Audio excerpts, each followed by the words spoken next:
Noong nakaraang eleksyong pangpanguluhan, sabi ni dating Minister of National Defense na si Juan Ponce Enrile ay hinihiling daw ni Inday Sara Duterte kung mananalo sila ang magiging Secretary of National Defense.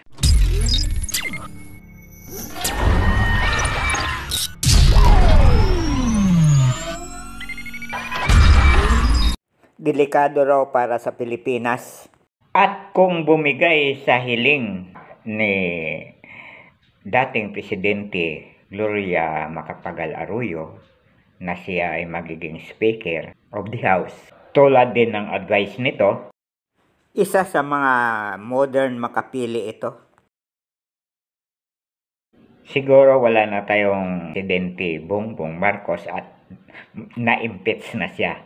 At ngayon, wala nang mga US military EDCA dito at magiging sakop na tayo ng China. Please follow my Facebook page, comment, like, and share. And subscribe to my YouTube channel, Stories of Uncle Paeng. Gawin tayong probinsya ng China, gusto niyo ba yon?